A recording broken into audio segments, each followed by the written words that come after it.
7ই December news 18 বাংলায় আমরা একটা খবর দেখেছিলাম, পুকুর ভরাট হচ্ছে। কোথায়?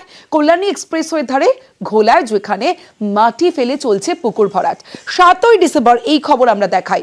আজ 10ই ডিসেম্বর উদ্যোগ নেওয়া হলো পুকুর ভরাট বন্ধের। উদ্যোগ নিউজ 18 বাংলার খবরের জের। পুকুর ভরাট বন্ধের নির্দেশ দেওয়া হলো, কারণ পরিদর্শনে যায় বারাকপুর 2 পঞ্চায়েত সমিতির আধিকারিকরা। তারপরেই এই জলাশয় ভরাট বন্ধের নির্দেশ দেওয়া হয় এবং নিউজ 18 বাংলায় আমরা এই খবর দেখানোর পরেই তৎপরতা প্রশাসনের।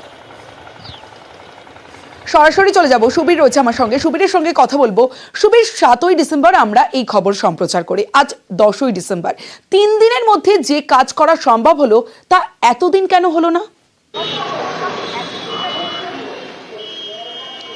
দেখো, গত 7ই ডিসেম্বর শনিবার দিন আমরা এই খবর সম্প্রচারিত করেছিলাম নিউজ 18 বাংলা চ্যানেলে, এবং সেখানে আমাদের ক্যামেরায় ধরা পড়ে যে একদম প্রকাশ্যে দিনের আলোতে এইভাবে কিন্তু জলাশয় মাটি ফেলে ভরাট করে ফেলছেন জমি কারবারিরা।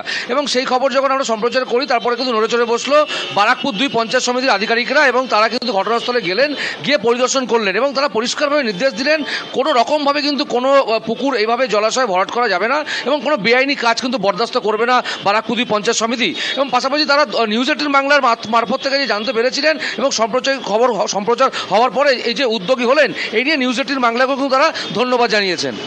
বেশ সুবীর, আপনাদের কাছ থেকে 2 থেকে 3 দিন আগে আমরা খবর পেয়েছিলাম। পাওয়ার পরে আমরা তড়িঘড়িভাবে থানায় জানাই। আমরা পার্টির যে পঞ্চায়েত সদস্য আছে, উনি লিখিত আকারে কেস করে কারা কিভাবে বেআইনিভাবে ভরাটটা করছে, কে কিভাবে এই ভরাটটা করছে আমরা ঠিক জানি না। পুলিশকে জানিয়েছে লিখিতভাবে, আমরা কেসও করেছি, পঞ্চায়েতকেও জানিয়েছি, আমি বিডিওকে ফোন করে জানিয়েছি। আইনের মতন চলবে। যারা এই বেআইনি কাজ করছে সেটা বিলকান্দা 2 গ্রাম পঞ্চায়েত সমর্থন করে না।